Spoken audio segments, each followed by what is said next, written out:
எல்லா மஸ்ஜிதுகளையும் நேசிப்போம். ஒன்றாவது, மஸ்ஜிதுடைய அமல்களை சரியாக செய்வோம். அது ஹித்மத்தாக இருக்கலாம், துஆவாக இருக்கலாம், ஜிக்ராக இருக்கலாம், இஅ்திகாஃபாக இருக்கலாம். ஒரு காலத்தில் ஹஜ்ஜு நினைச்ச மாதிரி போகலாம். இது நான் முக்கியமான ஒரு விஷயத்தை பகிர்ந்து கொள்ள விரும்புகிறேன். இப்போ அப்படி போகலாது. இன்றைக்கு ஒருவர்கிட்ட எனக்கு 20 லட்சம் இருக்குது, நான் ஹஜ்ஜுக்காக வச்சிருக்கிறேன் என்று சொன்னாலும் அவருக்கு டிக்கெட்டும் கிடைக்காது, கோட்டாவும் கிடைக்காது, விசாவும் கிடைக்காது. ஆனா இவருக்கு ஹஜ்ஜு கடமையாகிவிடும். இந்த நாட்டில் இந்த மிருகங்களை அறுக்கிறதுக்குரிய ஒரு சட்டம் ஒன்று இருக்குது. அந்த சட்டத்தை மீறி நடக்கக்கூடாது. அதுல மாடு இருக்கலாம், ஆடு இருக்கலாம், ஒட்டகம் இந்த நாட்டில் இல்லை. கண்ணியமானவர்களே, அப்படி அறுக்கிறதுக்கு உண்டான வசதிகள் இல்லை. ஆடு மாடு அறுக்கிறதுக்கு இந்த கோழி அறுக்கேலும் என்ற இந்த தவறான கதைகள் எல்லாம் மக்களிடத்தில் பரப்பாதீங்க. அல்லாஹ் சுப்ஹானஹு வ தஆலா இந்த உம்மத்துக்கு கொடுத்திருக்கக்கூடிய பல நியாமத்துகளில் ஒன்றுதான் அல்லாஹுடைய மாளிகைகள், மசாஜிதுகள், மஸ்ஜிதுகள். அது யார் நேசிக்கிறார்களோ அல்லாஹ் அவர்களை நேசிக்கிறார். மஸ்ஜிதுகளை நேசிக்கக்கூடியவர்களை அல்லாஹ் நேசிக்கிறார். தகப்பனோட அன்பும், தாயோட அன்பும், தான் பெற்றெடுத்த குழந்தையோட அன்பும், அதை விடவும் மேலாக அஹப்ப இலைக்கும் மினல்லாஹி வ ரசூலிஹி வ ஜிஹாதின் ஃபீ ஸபீலி ஃபதரப்பஸு ஹத்தா யஅதி அல்லாஹு பி அம்ரி.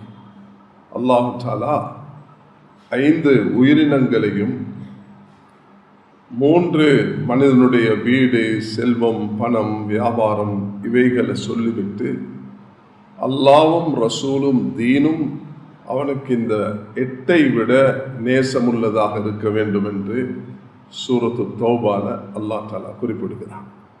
குல் இன் கான ஆபாஉக்கும் வ அப்னாஉக்கும் வ இஹ்வானுக்கும் வ அஸ்வாஜுக்கும் இறுதி வரைக்கும் வரக்கூடிய அந்த குர்ஆனுடைய திருவசனம். ஆக முதலாக நாம் அல்லாஹ்வையும் அவனுடைய இறுதி தூதர் ஸல்லல்லாஹு அலைஹி வஸல்லம் அவர்களையும் அவருடைய தீனையும் நேசிக்கக்கூடியவர்களாக மாற வேண்டும். அதுக்கு ஒரு சென்டர் தான் மஸ்ஜிதாக இருக்கு.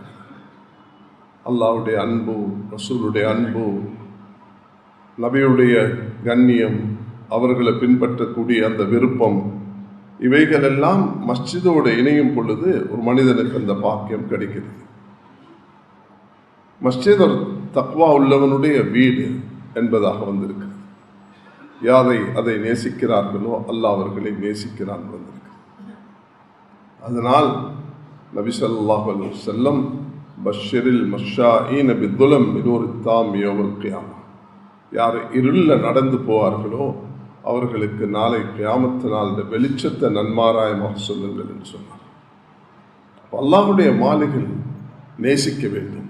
ஃபல்யுஹிப்பல் மசாஜித், மஸ்ஜிதுகளை நேசிங்கள். அஃப்னியத்துல்லா, அல்லாஹுடைய மாளிகைகள், அது அதினல்லாஹு பிரஃபிஹா, அல்லாஹ் அதை உயர்த்துமாறு சொல்லியிருக்கிறான். மைமூனத்துன் மைமூனுன் அஹ்லுஹா, பாதுகாப்பானவர்கள், அதில் வரக்கூடியவர்கள், அதை சுற்றுச்சூழலுள்ளவர்களும் பாதுகாப்பார்கள். மஹ்ஃபூதத்துன் மஹ்ஃபூதுன் அஹ்லுஹா, அதில் பரக்கத்தையும் பாதுகாப்பையும் அல்லாஹ் வைத்திருக்கிறேன் என்று சொல்கிறான். அல்லாஹ் இந்த பாக்கியத்தை உலகத்தில் வாழக்கூடிய எல்லா முஸ்லிம்களுக்கும் நசீபாக்கிறார். காபத்துல்லாக்கு போறது என்பது குறிப்பிட்ட மக்கள் தான். அதுக்கு சில நிபந்தனைகள் உண்டு. மஸ்ஜிதுல் அக்ஸாக்கு போகாதவர்கள் ஏராளம். ஆனால் அல்லாஹ்வுடைய வீடு அது உலகத்தில் எங்கும் இருக்கலாம். எல்லா நாடுகளிலையும் அல்லாஹ் தஆலா அந்த பாக்கியத்தை கொடுத்திருக்கிறான். அதனால தான் இது மூமினுடைய வீடு, தக்வா உள்ள மூமினுடைய வீடு என்பதாக நன்மாராயம் சொல்லப்பட்டிருக்கிறது. கண்ணியமானவர்களே, மஸ்ஜிதுகளை நேசிக்க வேண்டும், மஸ்ஜிதோடு தொடர்புள்ளவர்களாக மாற வேண்டும். மஸ்ஜிதுடைய அந்த தொடர்பு அர்ஷுடைய நிழலுக்கு அது இடமளிக்கும். சுப்ஹானல்லாஹ், கல்புஹு முஅல்லகும் பில் மசாஜித்.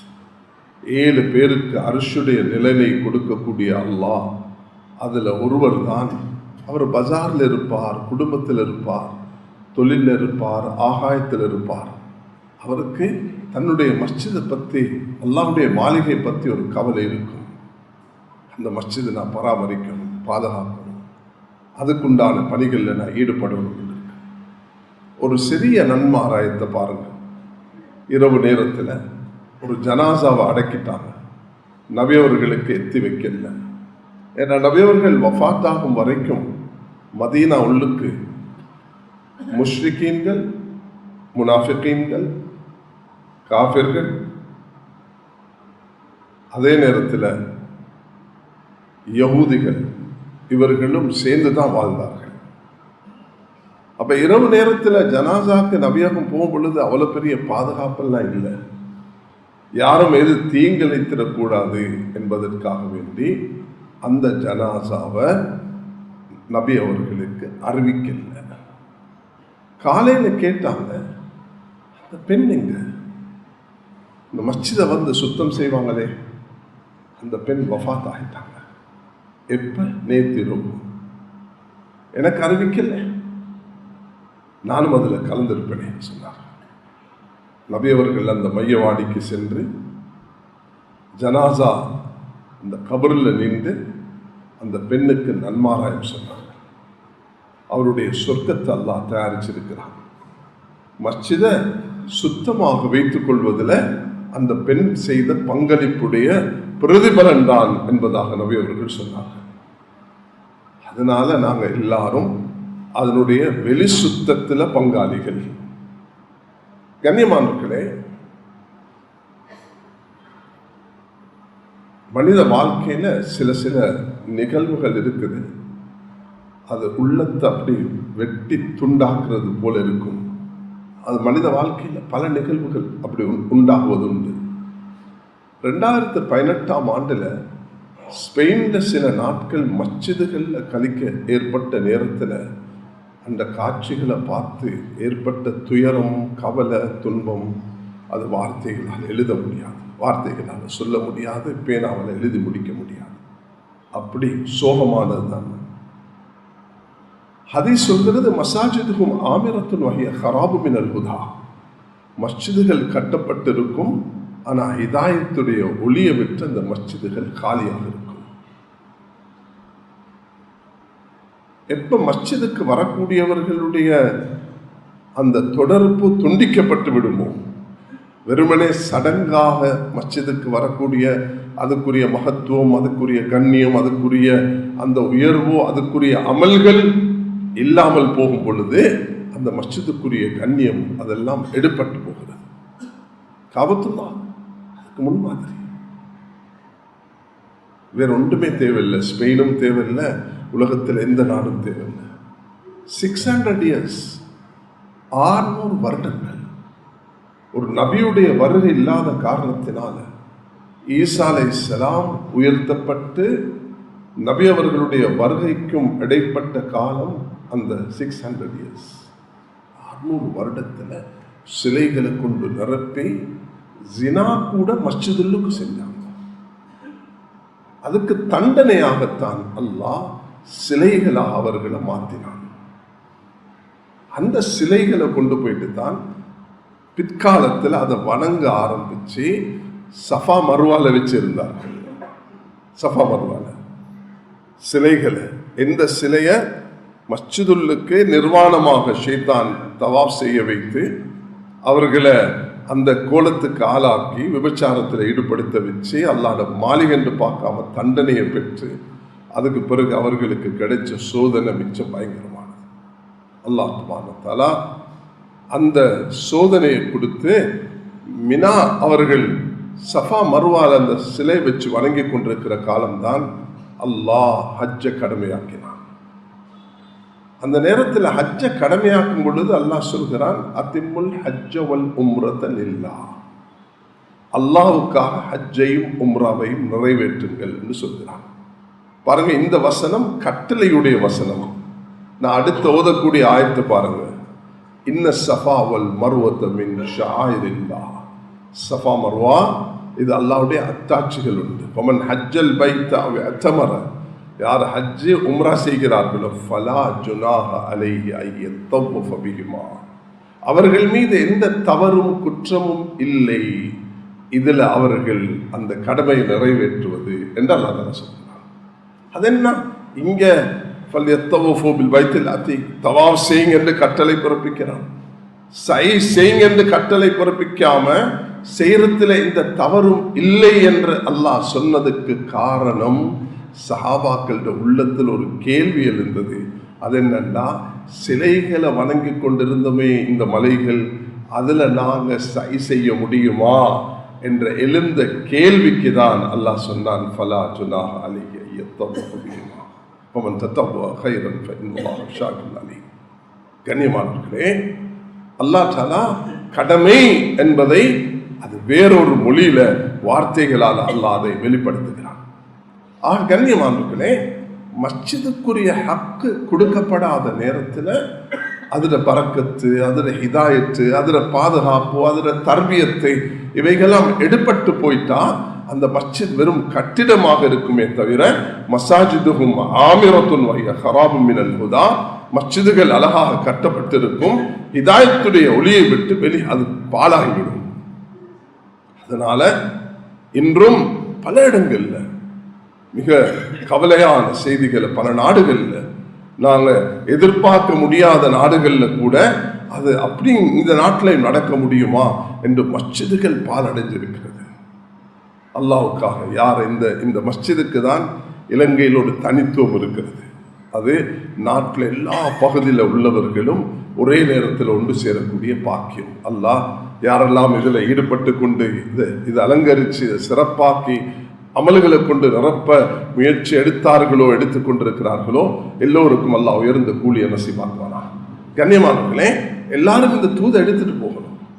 சில இடங்கள்ல எனக்கு தகவல் கிடைக்கும், இந்த தலைவாக்குல இந்த இடத்துக்கு போனீங்கன்னா இந்த எஸ்டேட்ல கட்டப்பட்டிருக்கிற மஸ்ஜித் பால் அடைஞ்சிருக்குது, இந்த ஊருக்கு போனீங்கன்னா இங்க மஸ்ஜிதுல மக்கள் தொழுறதுக்கு ஆள் இல்லை. அது இலங்கையில் இருக்குது, வேற வெளியில இல்லை. அதனால மஸ்ஜிதுகளை பராமரிக்க எங்க இருந்தாலும் தன்னுடைய பணத்தால, சிந்தனையால, உடலால இதுக்கு ஆளாக்க வேண்டும். அல்லாஹ் தஆலா காபத்துல்லாஹ்வை சொல்லும் பொழுது, இன்ன அவ்வல பைத்தின் உதிய லின்னாஸி லல்லதி பக்கத முபாரக வ ஹுதல் லில் ஆலமீன் என்பதாக அல்லாஹ் தஆலா குறிப்பிடுகிறார். இது சூரத் ஆல் இம்ரானுடைய 96வது திருவசனம். இந்த சூரத் ஆல் இம்ரானுடைய 93வது திருவசனம், 96வது திருவசனத்துல அல்லாஹ் சுப்ஹானஹு வ தஆலா சொல்வது என்னன்னு சொன்னா, பரக்கத், ஹிதாயத், பாதுகாப்பு, தர்பியத். மஸ்ஜித் காபத்துல்லாஹ் இன்ன அவ்வல பைத்தின் லல்லதி பக்கத முபாரக் ஹுதல் லில் ஆலமீன். பரக்கத், ஹிதாயத் ரெண்டே சொல்றான். உலகத்தில் எங்க மஸ்ஜித் இருந்தாலும் பரக்கத்தும் ஹிதாயத்துக்குரிய இடம் தான் என்றது எங்களுடைய உள்ளத்தில் இருக்கிறது. அது காபத்துல்லா மட்டுமல்ல, உலகத்தில் எந்த இடத்துல மஸ்ஜித் இருந்தாலும் அது பரக்கத்துக்குரிய இடம், பாதுகாப்புக்குரிய இடம், அது ஹிதாயத்துக்குரிய இடம். பல மனிதர்களை பார்த்திருக்கிறோம் வெளிநாடுகள்ல, அவர்கள் மஸ்ஜிதுக்கு சும்மா வந்துட்டு போவாங்க. அந்த இபாதத்தை பார்த்துட்டு கலிமா சொன்னவர்கள் ஏராளம். அந்த தாலீமுடைய மஜ்லிஸ்கள் அமரும் பொழுது, பயான்களை கேட்கும் பொழுது, அந்த மஸ்ஜிதுடைய சூழல் அப்படியே ஒரு அல்லாஹ் மலக்குமார்களை கொண்டு நிரப்பியிருக்கிறான். அதனால தான் எங்களோட மேனில நறுமணம் பூசுறது போல நாங்கள் இதை செய்ய ஆரம்பிக்கணும். நல்ல புகூர்கள் கொண்டு மஸ்ஜிது மணந்து கொண்டிருக்கணும். அது சவுதியிலெல்லாம் பார்க்குறீங்க, பல நாடுகளில் பார்க்குறீங்க, மஸ்ஜிதுகளை அதுக்குண்டே ஆள் வச்சிருக்கிறான். எதுக்கு? அது சந்தனத்தை பக்திய, அது காப்பட்டு இதுகளுக்கு பாதுகாப்பு இல்லாத விதத்தில் நறுமணம் வரக்கூடிய விதத்தில் மஸ்ஜிதை ஆக்கி வைப்பது ரசூலுல்லாஹி அலைஹி வஸல்லம் அவர்கள் ஆர்வமூட்டின ஒரு முக்கியமான சுன்னத்தாக இருக்கிறது. அதை நாங்கள் மஸ்ஜிதுகளில் செஞ்சு வரணும். நிச்சயமாக அதில் போகும் பொழுது அதில் ஒரு நறுமணம் வர வேண்டும். இந்த காலத்தில் காப்பட்டுகள் எல்லாம் தண்ணீர் கூட அதில் லொட்டாகும் பொழுது அதில் ஒரு துர்வாடை அடிக்கிறது. அவைகள் போங்கிறதுக்கு மஸ்ஜிதுகளை நாங்கள் எல்லா நேரத்திலையும் வெளித்தோற்றத்தில் அழகாக இருக்கிறது போல அது நறுமணம் உள்ள. இதனாலதான் ரசூலுல்லாஹி அலைஹி வஸல்லம் வெள்ளப்பூடும் வெங்காயம் சாப்பிட்டு வந்தவர்களை இந்த மஸ்ஜிதுக்கே வர வேண்டாம் என்று தடுத்தார்கள். மஸ்ஜிதுல்லுக்கே நாங்க வெங்காய சம்பள போட்டு சாப்பிட்டா என்ன நியாயம் இருக்கும்? அதை அவிச்சு அது கறியாக மாறிட்டா பிரச்சனை இல்லை. அதை பச்சையாக வெட்டி மஸ்ஜிதுல்லுக்கு வச்சு சாப்பிடுறதுன்றது மிக வெறுக்கத்தக்க ஒரு செயலாக இருக்கும். அது முழுதாக தவிர்த்து கொள்ளப்பட வேண்டும். அது சாப்பிட்டு முடிஞ்சவர் சாப்பிட்டு கொண்டிருக்கல, சாப்பிட்டுட்டு அந்த வாடையோட வரக்கூடியவர்கள் அவர்கள விஷயத்தில் ஸல்லல்லாஹு அலைஹி வஸல்லம் சொன்ன எச்சரிக்கை தான் இது. அதனால கண்ணியமானவர்களே, அல்லாஹ்வுடைய மாளிகை என்ற போல என் பெட்ரூமை விடும் எனக்கு நேசம் உள்ளதாக இருக்கும். அல்லாஹ்வுடைய மாளிகை அப்பதான் அல்லாஹ்வும் எங்களோட நேசம் உள்ளவனாக மாறுவான். மன் அலிஃப அலிஃபஹுல்லாஹ், யார் மஸ்ஜித அந்த உள்ளத்தை லைக்க வைப்பார்களோ அல்லாஹ்வும் அவர்களோடு லைக்க வைப்பான். நீ என்ற காதாக கண்ணாக ஆகிவிடுவேன் என்று அல்லாஹ் சொல்றது போல அல்லாஹ் ரப்புல் இஸ்ஸத் பார்க்கக்கூடிய கண்ணாக காதாக நடையாக அல்லாஹ் ஆகிவிடுவான். அந்த நிலைமையை மஸ்ஜிதோடு இணைஞ்சு அடைய முயற்சி எடுக்க வேண்டும். மக்காலிருந்து மதீனாக்கு போனதுக்கு பிறகு ரசூலுல்லாஹி அலைஹி வஸல்லம் 4 பிரதான விஷயங்களை மஸ்ஜிதுகளில் செஞ்சார்கள். தயவு செய்து இதை உள்ளத்தில் பதிய வைங்க. இதுதான் என் வாழ்க்கையில குறிக்கோளாக மஸ்ஜிதுக்கு இருக்கணும் என்பது அது என் இலக்காக இருக்கணும். மஸ்ஜிதுல ஹிதமத் நடக்கும் அப்படின்னா இந்த பெண்மணி மஸ்ஜிதுக்கு ஹிதமத் செஞ்சா, வெளியில் உள்ளவங்களுக்கு அல்ல. மஸ்ஜிதில் உள்ள சுத்தத்தை அவர் அப்புறம் துப்புரமாக வச்சு கொண்டதே அதுக்கு சொர்க்கத்துக்கு நன்மாராயம். மஸ்ஜித் என்ன செய்யணும்னா அக்கம் பக்கத்தில் உள்ள கஷ்டமானவர்களை கவனிச்சு கொள்ளணும். ஹிதமத் இது மஸ்ஜிதுக்குள்ள ஒரு அடிப்படையான விஷயம். ரசூலுல்லாஹி அலைஹி வஸல்லம் மதீனால இந்த ஃபேன் சுத்துது இல்லையா, ஒரு இந்தியாவில் வாழ்ந்த பெரிய ஒரு ஆலிம் சொல்றாங்க, இந்த ஃபேன் சுத்துறதுக்கும் நபியுடைய காலத்தில் ஒரு ஆதாரம் இருக்குது. அந்த உஸ்தாத் கிட்ட கேட்ட நேரம் அவங்க சொன்னாங்க, மதீனா வாசிகள் முதல் ஈச்சப்புல அந்த குறிச்ச அப்படி மரத்திலிருந்து எடுத்த உடனே முதலாவது மஸ்ஜிதுல வந்து தொங்க வைப்பாங்க. எப்படி இந்த ஃபேனால மனிதனுக்கு ஒரு நலவு கிடைக்குதோ அந்த பேரிச்ச பழத்தால ஒரு நலவு கிடைச்சிச்சு. அப்ப மஸ்ஜிதுல வந்து ஒன்றை தொங்க வச்சார்கள். அந்த சஹாபாக்கள் அதை கொண்டு அனுபவிச்சார்கள். கண்ணியமானவர்களே, மஸ்ஜிதுல வந்து கஷ்ட நஷ்டம் சுப்ஹானல்லாஹ். சஹாபாக்கள் இமாம் சுயூத்தி ரஹ்மத்துல்லாஹ் சொல்கிறார்கள், 80 400 வரைக்கும் சஹாபாக்கள் எண்ணிக்கையில கூடிடுவாங்க. அப்ப நபி அவங்க வீடுகளுக்கு பங்கிட்டு கொடுப்பாங்க. எடுத்துட்டு போங்க எடுத்துட்டு போங்க எடுத்துட்டு போங்கன்னு சொல்லக்குள்ள அப்படி எடுத்துட்டு போன ஒருவர் தான் தன் வீட்டில் தன் பிள்ளைக்கு வச்ச சாப்பாடை விளக்கு அணைக்கிற போல அணைச்சிட்டு அந்த விருந்தாளிக்கு கொடுத்தத அல்லாஹ் பாராட்டுகிறான். தனக்கு தேவை இருந்தும் வந்த விருந்தாளியை கௌரவித்தாரே என்று அல்லாஹ் அவரை பாராட்டுகிறான். அதனால மஸ்ஜித் மக்களுடைய கஷ்ட நஷ்டம், மனிதாபிமானம் என்று வரக்கூடிய நேரத்தில் யூதன், கிறிஸ்தவன், பௌத்த, இந்து, மனிதன் அது நாயாக இருந்தார். சமீபத்தில் மௌத்தா போன அப்துல்லா ஹசரத் அவங்களோட தகப்பன் தான் பல வருடங்களுக்கு முன்பு காசிமியா மதரசாவை புத்தளத்தில் ஸ்தாபிக்கப்பட்டவர்கள். அந்த அப்துல்லா ஹசரத் அவர்கள் இந்த கோவிட் காலத்தில் சில மாமிசங்கள் எடுத்துட்டு போயிட்டு ரோட்டில் அவதிப்படக்கூடிய அந்த நாய்களுக்கு கொடுத்த காட்சி அது வைரலாக இருந்தது. ஜமியத்துல் உலமாவுடைய தலைவராக அந்த ஊரில் மதிக்கப்படக்கூடிய ஒரு ஆலிமாக சமீபத்தில் மௌத்தாகினார்கள். நாய்க்கு கொடுக்கிறதும் அது எங்களோட வேலை தான். அல்லாஹ் தஆலா எங்களோட தீன்ல அப்படிப்பட்ட உணர்வுகளை ஏற்படுத்தி வைத்திருக்கிறான். அதனால எப்பொழுதுமே அந்த விஷயத்துல கவனமாக இருக்கும். ரெண்டாவது, மஸ்ஜித் ஜிக்ருக்குள்ள இடம், இபாதத்துக்குள்ள இடம். மஸ்ஜித் குர்ஆன் திலாவத்துக்குரிய இடம், மஸ்ஜித் இஅ்திகாஃபுக்குரிய இடம். கண்ணியமானவர்களே, இதை நாங்கள் செய்து வர்றது போல மஸ்ஜிதில் மார்க்கம் படிச்சு கொள்ளணும். மஸ்ஜிதுடைய உலமாக்கள் நேரம், பஜார் ஒரு முக்கியமான இடம். நான் பல விருத்தம் நிர்வாகிகளோடு இதை பேசிக்கொண்டே இருக்கிறேன். இந்த மஸ்ஜித் உங்களோட தேவைகளை, பஜாரில் உள்ள தேவைகளை நிறைவேற்றுவதற்குரிய அந்த சட்டத்திட்டங்களை பெற்றுக்கொள்ளும். உலமாக்கள் அதுக்கு நேரம் கொடுத்து அமர வேண்டும்.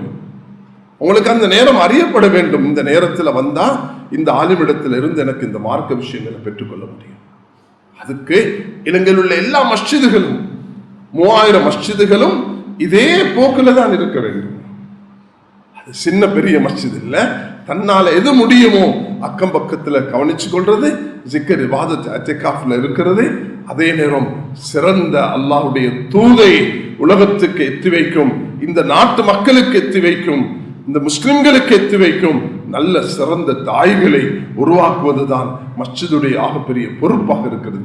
நிர்வாகிகள், உலமாக்கள், ஊர் மக்கள் எல்லாரும் சேர்ந்து கவனம் செலுத்த வேண்டிய மஸ்ஜிதுல ஆக முக்கியம். அதுல ஒரு சிறிய பகுதி தான் இந்த சகவாழ்வு என்பது. சகவாழ்வு அதுல சேருகிறது. மஸ்ஜிதுக்கு வருவாங்க, போவாங்க. முஸ்லிம்களும் வர்றது போல அந்நியர்களும் வருவாங்க. அதுல சில ஒழுங்குகளை நாங்கள் எல்லாரும் எந்த மார்க்கத்தையும் நாங்கள் பின்பற்ற மாட்டோம். நாம் அல்லாஹ்வுடைய தீனை தான் பின்பற்றோம். ஏகத்துவம், இறுதி நபித்துவம், ஆகிரத், இதுதான் எங்களுடைய உள்ளத்தில் உள்ள நம்பிக்கை. மஸ்ஜிதுகளும் அதை தான் செய்யும். எப்பொழுதுமே அந்த அடிப்படையில தான் நாங்கள் வாழ்ந்து வர்ணிக்க வேண்டும். கண்ணியமாக மேலான சகோதரர்களே, லக்கும் தீனுக்கும் வலிய தீன் லா இக்ராஹ ஃபித்தீன். எங்களோட மார்க்கத்தில் யாருக்கும் பலவந்தம் கிடையாது. யாரும் வந்து சொன்னா நாங்கள் ஜும்மா கொத்துபாவை கேட்கணும், அதுக்கு ஒரு புட்டுவத்தை ஏற்பாடு செஞ்சு அவர் ஒரு ஓரத்தில் உட்கார வைப்போம். அவர் அதை கேட்டுட்டு போகலாம், ஒரு பிரச்சனையும் இல்லை. ஆனால் யாருக்கும் எங்கட வணக்கத்தை நீங்க செய்யணும்னு நாங்கள் சொல்ல மாட்டோம். நாங்கள் அறுத்த மாமிசத்தை நீங்க சாப்பிடணும்னு நாங்கள் சொல்ல மாட்டோம். எங்கட வணக்க வழிபாடுகளை நீங்க வந்து பார்க்கலாம் தாராளமாக. அதை நாங்கள் வரவேற்போம். அதுக்கு மக்கள் எல்லாரும் ஒன்று சேர்ற நேரத்தில் அதையும் செய்ய போனோம்னா அது சிரமமாக இருக்கும்.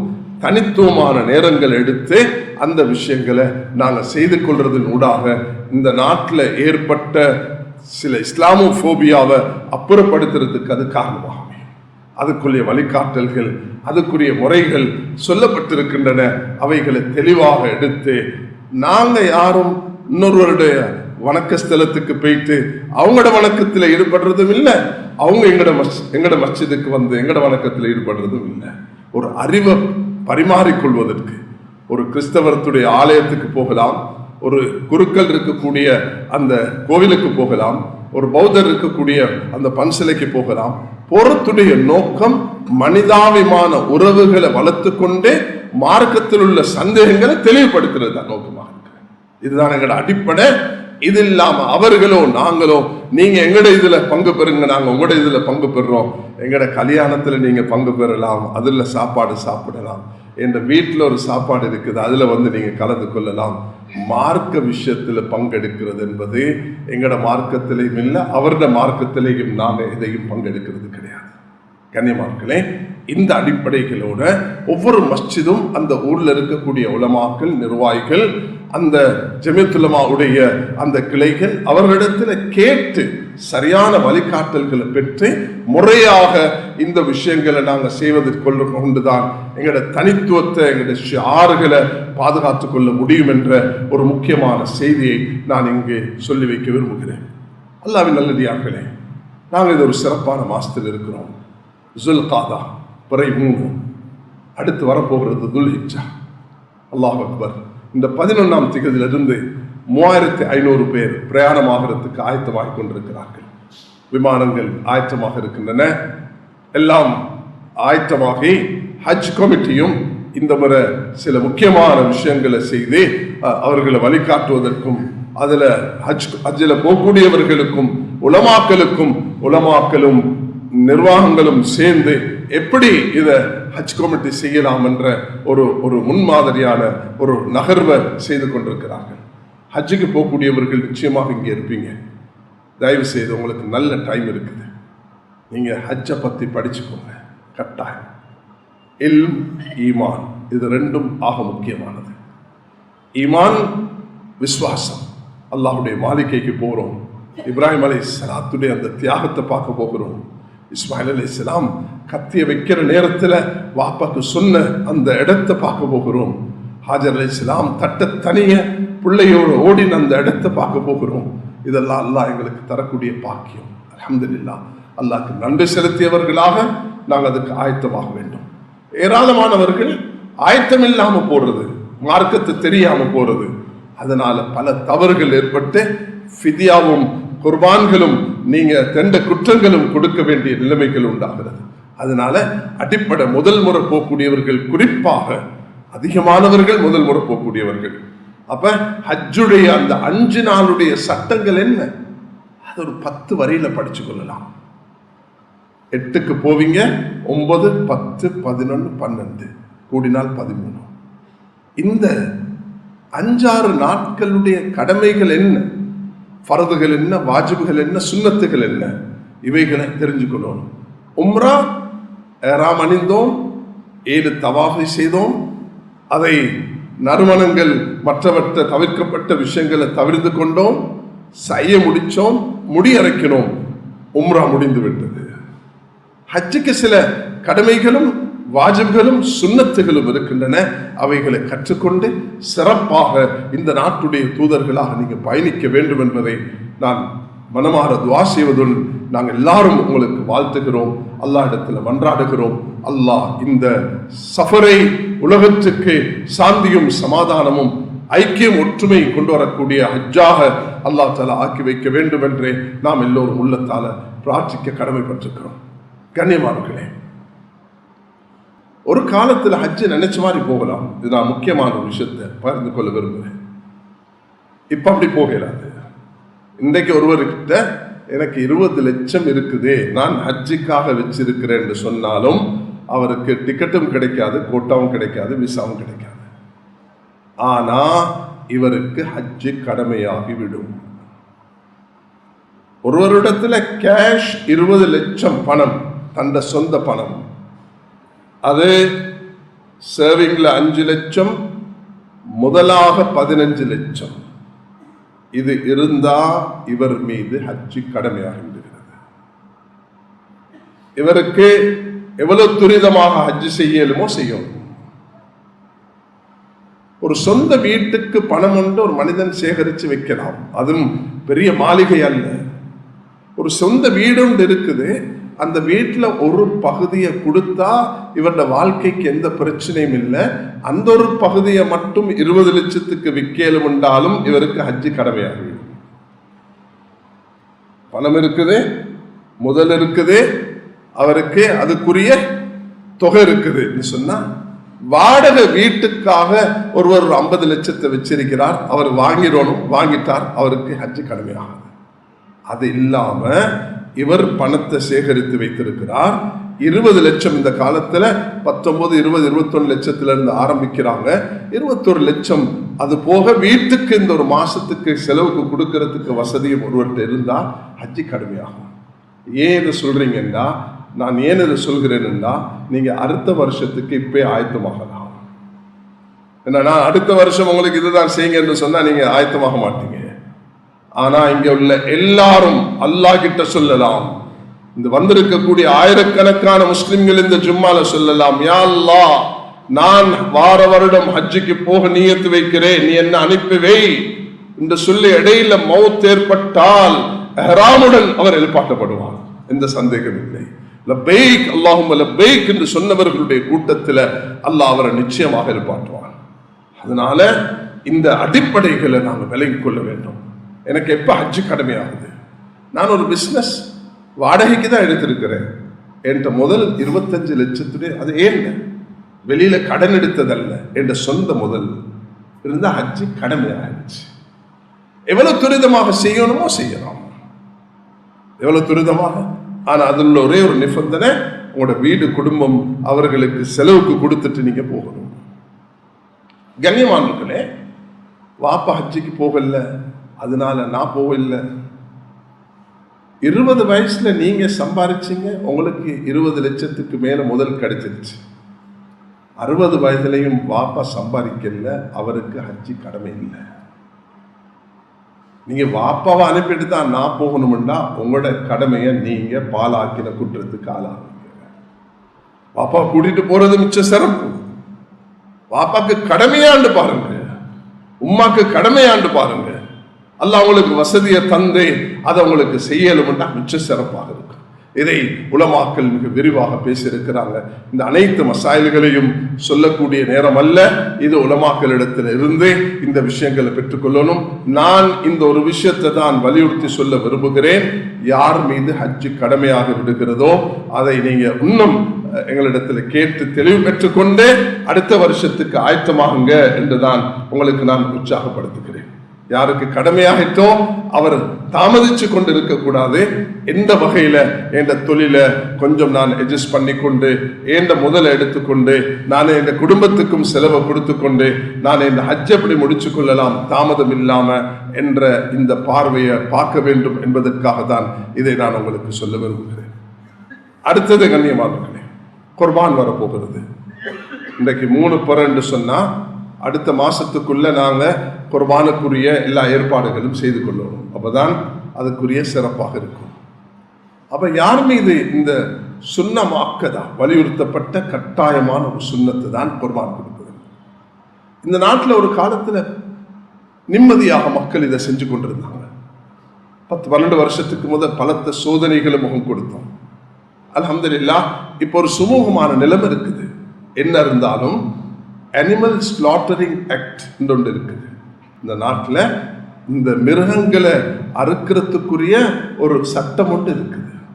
அந்த சட்டத்தை மீறி நடக்கக்கூடாது. அதில் மாடு இருக்கலாம், ஆடு இருக்கலாம், ஒட்டகம் இந்த நாட்டில் இல்லை. கண்ணியமானவர்களே, அப்படி அறுக்கிறதுக்கு உண்டான வசதிகள் இல்லை. ஆடு மாடு அறுக்கிறதுக்கு இந்த கோழி அறுக்கேலும் என்ற இந்த தவறான கதைகள் எல்லாம் மக்களிடத்தில் பரப்பாதீங்க.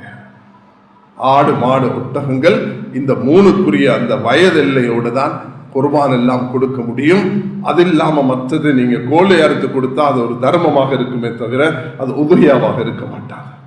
இந்த விஷயங்களை தெரிஞ்சுக்கொண்டு இப்ப இருந்தே உங்களோட அந்த பெருநாள் வரும் பொழுது, பெருநாள் அன்று யமுன் நஹர், அதுக்கு இன்னா அத்தைனா கல் கௌசர் ஃபஸல்லி ரப்பிக வன்ஹர், அந்த யமுன் நஹர் 10ஆம் பிறை குர்பான் உடைய நாள், நஹருடைய நாள். அந்த நாள் 11, 12, 13 இந்த 4 நாள் செலவு போக ஒரு ஆடுக்கு என்ன விலையோ 7 மாடுகள்ல இருந்து ஒரு பகுதி எடுத்தால் என்ன தொகையோ அந்த பணம் ஒருவரிடத்தில் இருந்தால் அவருக்கு இது கொடுப்பது கட்டாயமான சுன்னத்தாக, கட்டாயமான சுன்னத்தாக. அதனால எனக்கு ஒரு ஆடு வாங்கி என் குடும்பம், நான் மனைவி 2 பிள்ளைகள், சின்ன பிள்ளைகள் இருக்கிறோம் என்று சொன்னா ஒரு 30,000க்கு ஒரு ஆடு வாங்கி எனக்கு கொடுக்கலும். ஒரு 30,000த்துல நான் அல்லது அதை விட கூட குறைய ஊருக்கு வித்தியாசப்படும். சில இடத்துல கொழும்புல கூட விலை குறையாக இருக்கும். அதே இடத்த நீங்க அம்மன் தொட்டிலையும் கிண்ணியாலையும் மூதூர்லையும் போயிட்டு கொடுத்தீங்கன்னா விலை குறைவாக இருக்கும். அப்ப ஊருக்கு உங்களோட அந்த சுன்னத்தான அமலை நிறைவேற்றிக் கொள்வதற்கு வித்தியாசமான சூழலை அல்லாஹ் தஆலா ஏற்படுத்தி தந்திருக்கிறார். தேவை நிமித்தம் இந்த விஷயம் சில மனிதர்கள் என்ன செய்கிறார்கள், ஒரு 2-3 மாடு அறுத்து அவர்களும் அந்த ஊருக்கு வறிய ஊருக்கு போய் அங்கிருந்து எல்லாம் நல்ல சிறப்பாக அறுத்து கொடுத்து மக்களோட மக்களாக பெருநாள் கொண்டாடக்கூடிய சில முக்கியஸ்தர்களை தனவந்தர்களை பார்க்கிறோம். மிக சிறப்பான ஆடம்பரத்துக்கல்ல, அது மக்களுக்கு கொடுக்கணும் என்பதற்கு. மக்களுக்கு கொடுக்க வரக்குள்ள இந்த மாங்காய் கொட்டை எப்படி பூமிக்குள்ள போய் தன்னை மறைச்சு கொண்டு வெளிப்படையாக மரத்தை உண்டாக்கி அந்த காய்களை காய்ச்சறதோ அது போலதான் நாங்க செய்யும் தர்மங்களை எவ்வளவு ரகசியமாக செய்து கொள்ள இயலுமோ அவ்வளவு ரகசியமாக. ஒரு அல்லாஹ் தஆலா பூமியை படைத்த நேரத்துல மலக்குமார்கள் கேட்ட ஒரு கேள்விதான், நீண்ட கேள்வி. அந்த கேள்வியில விடை என்ன கிடைக்குதுன்னா, நீ வலக்கரத்தால கொடுக்கும் தர்மம் இடக்கரத்துக்கு தெரியாமல் இருக்கும் என்று சொன்னா அது பூமியை விட, தண்ணீரை விட, நெருப்பை விட, காற்றை விட அல்லாஹ் சக்தி வாய்ந்ததாக ஆக்கியிருக்கிறான். அப்படிப்பட்ட தர்மங்கள் மனித வாழ்க்கைக்கு சரியான புருஷனத்து தர்மம். அதனால் அல்லாஹ்வின் நல்லடியார்களே, நான் சில முக்கியமான விஷயங்களை இன்றைக்கு நான் சுட்டி காட்டியிருக்கிறேன். ஒன்றாவது, மஸ்ஜிதோட தொடர்புள்ளவர்களாக மாற வேண்டும். அதுக்கு மக்கா, மதீனா முனவ்வரா, பைத்துல் மக்திஸ் இந்த 3 மஸ்ஜிதுகளுக்கும் பிரயாணம் செஞ்சு போகலாம். அல்லாஹ் எங்களை வரக்கூடிய வருஷத்துக்கு முன்பு பைத்துல் மக்திஸுக்கு போய் தொழக்கூடிய பாக்கியத்தை அல்லாஹ் நசீபாக்குவானாக. சுப்ஹானல்லதி அஸ்ரா பி அப்தி லைலம் மினல் மஸ்ஜிதில் ஹராம் மஸ்ஜிதில் அக்ஸா. வளமையாக நான் இந்த ஜுல்காதா மாசம் வரும் பொழுது பல குத்பாக்களை நான் இந்த மஸ்ஜிதில், இந்த மெம்பர்ல இந்த 3 மஸ்ஜிதை ஞாபகப்படுத்தியிருக்கிறேன். அதுதான் காபத்துல்லா, மஸ்ஜிது நபவி, அது மஸ்ஜிதுல் அக்ஸா. இன்று இந்த மஸ்ஜிதுல் அக்ஸா ஒரு பெரிய சோதனையில் இருக்கிறத நீங்க அறிந்திருக்கிறோம். ஆயிரக்கணக்கான லட்சக்கணக்கான மக்கள் இறுதி நாட்களை எண்ணிக்கொண்டிருக்கக்கூடிய அளவுக்கு ஒரு சோகமான நிலைமை. இவ்வளவு முஸ்லிம்கள் வாழ்ந்து ஒன்று செய்ய முடியாத ஒரு வரலாறு அது இலங்கையில, உலகத்துல இப்படிப்பட்ட ஒரு சோதனை அது பார்க்கறது கஷ்டமாக இருக்குது. ஒரு காலத்துல தாத்தாரிகளை பத்தி எழுதியிருக்கிறாங்க. ஆனா இப்படி கொடூரமாக கண்ணுக்கு முன்னுக்கு அல்ல அது நடந்தது. ஒவ்வொரு ஊருக்கு நடக்கிறது மறு ஊருக்கு தெரியாது. இன்று அப்படி இருந்தும் ஒன்றும் செய்யலாத ஒரு நிலைமையில இருக்கும் பொழுது அல்லாஹ் இடத்துல மன்றாட வேண்டும். இதுக்காக தனிமையில நேரம் செலுத்த வேண்டும். அல்லாஹ் இடத்துல துஆ கேட்க வேண்டும். அவருடைய மௌத்தானவர்களுக்காக வேண்டி தர்மங்கள் செய்து அல்லாஹ்வுடைய மஸ்ஜிதுகளை அலங்கரிக்க வேண்டும். மேலான சகோதரர்களே, இதை கொண்ட அந்த பாக்கியத்தை பெற்றுக்கொள்ள முடியும். ஆக சாரம்சமாக எல்லா மஸ்ஜிதுகளையும் நேசிப்போம். ஒன்றாவது, மஸ்ஜிதுடைய அமல்களை சரியாக செய்வோம். அது ஹித்மத்தாக இருக்கலாம், துஆவாக இருக்கலாம், ஜிக்ராக இருக்கலாம், இஅ்திகாஃபாக இருக்கலாம். அதே நேரத்தில் மஸ்ஜிதுடைய சட்டங்கள் அந்நியர்களை கொண்டு வரும் பொழுது எப்படி நடந்து கொள்ள வேண்டும் என்ற உலமாக்களூடாக அந்த விஷயங்களை ஜமியத்துல் உலமா உடைய சில வழிகாட்டல்களூடாக அதை தெளிவாக பெற்றுக்கொள்வோம். அதே நேரத்தில் சிறந்த தாய்கள், அல்லாஹ்வுடைய தீன உலகத்துக்கு முன்வைக்கக்கூடிய தாய்களை மஸ்ஜிதுகளூடாக தயாரிப்போம். இது ஒரு பகுதி. இரண்டாவது, ஹஜ்ஜுக்கு போகக்கூடியவர்கள் இப்பொழுது ஹஜ்ஜுடைய ஈமானிய பாடத்தை படித்துக்கொண்டு அத்தியாவசியமான சட்டங்களை படிச்சு கொள்ள வேண்டும் என்பதையும் நான் இங்கு வலியுறுத்தி சொல்ல விரும்புகிறேன். ஹஜ்ஜுக்கு வழி அனுப்பும் பொழுது அவர்களிடத்தில் உங்களுக்கு துஆ செய்வதோடு நீங்களும் ஹஜ்ஜுக்கு போகும் பொழுது நீங்க ஒரு மனப்பக்குவத்தோட அல்லாஹ்விடத்துல மன்றாடக்கூடிய நிலைமையில போய் கையை தூக்கும் பொழுது யாருடைய துஆவை அல்லாஹ் கபூல் செய்து இந்த நாட்டுக்கும் உலகத்துக்கும் அமைதியையும் சாந்தியையும் சமாதானத்தையும் அல்லாஹ் நிச்சயமாக கொண்டு வருவான் என்ற நம்பிக்கையோட நாங்கள் இவர்களை வழி அனுப்புவோம். இவர்கள் போய் சேர்ந்து விடுவார்கள். நாங்க இங்கே இருக்க போகிறோம். இந்த ஹஜ்ஜுடைய காலம் அதை இப்ப நாங்க முன்னோக்கி இருக்கிறோம். ஜுல்காதா அடுத்து வரப்போகிறது. ஜுல்ஹிஜ்ஜா, அந்த ஜுல்ஹிஜ்ஜா பிற கண்டு நாங்க ஷவ்வால 30 பூர்த்தி செய்தோம். ஜுல்காதாவுடைய 3வது புறையில் இருக்கிறோம். நாம் இந்த மாச கடைசியில அந்த வரக்கூடிய ஜுல்காதாவுடைய இறுதி 29ஆம் புறை அன்று நாங்க புறை பார்ப்போம்.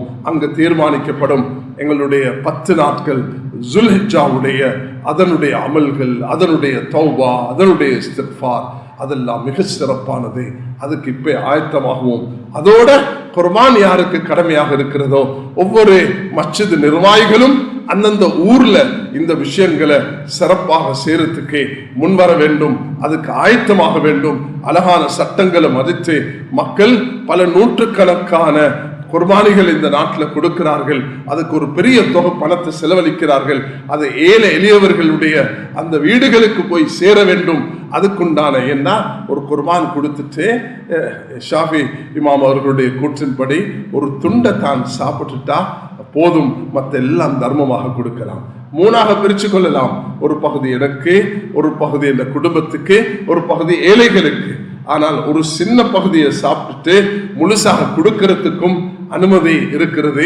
அல்லாஹு தஆலா இந்த அடிப்படையில இந்த மாதங்களை கழித்து அல்லாஹ்வுடைய நெருக்கமான அடியார்களாக மாற வல்ல அல்லாஹ் அனைவர்களையும் கிருபை செய்வானாக. யா அல்லாஹ் எங்களுடைய தப்பு தவறுகளை மன்னிப்பாயாக, குற்றக்குறைகளை மன்னிப்பாயாக. உண்மையான மூமின்களாக வாழ்ந்து உண்மையான மூமின்களாக மரணிக்கு கிருபை செய்வாயாக. யா அல்லாஹ் எங்களுடைய மஸ்ஜிதுகளை அமல்களை கொண்டும் வெளி தோற்றத்தை கொண்டும் நறுமணங்களை கொண்டும் அலங்கரிக்கக்கூடிய பாக்கியத்தை எமக்கு நீ தருவாயாக. மஸ்ஜிதில் எந்தெந்த அமல்கள் நடைபெற வேண்டுமோ அந்த அமல்களை கொண்டு நீ எங்களோட மஸ்ஜிதுகளை அலங்கரித்து தருவாயாக. யா அல்லாஹ் ஸ்பெயினுக்கு உலக நாடுகளில் மஸ்ஜிதுக்கு ஏற்பட்ட நிலைமைகள் எந்த காலத்திலும் எங்கும் ஏற்படாமல் நீ பாதுகாத்தருள்வாயாக. யா அல்லாஹ் போகக்கூடிய ஹாஜிகளுடைய ஹஜ்ஜை லேசாக்கி யா அல்லாஹ் இந்த நாட்டுக்கும் உலகத்துக்கும் தூதர்களாக இந்த வருடத்தை ஹஜ்ஜை நீ ஆக்கருள்வாயாக. இந்த நாட்டில் நாம் செய்யக்கூடிய எல்லா நல்ல அமல்களையும் இஹ்லாசுடனும் ஈமானுடனும் மார்க்க சட்டத்தையும் நாட்டு சட்டத்தை மதித்தே அனைத்து குர்பான் மற்ற அமல்களை செய்யக்கூடிய பாக்கியத்தை எம் அனைவர்களுக்கும் தருவாயாக. வாஹ் அல்ஹம்துலில்லாஹ்.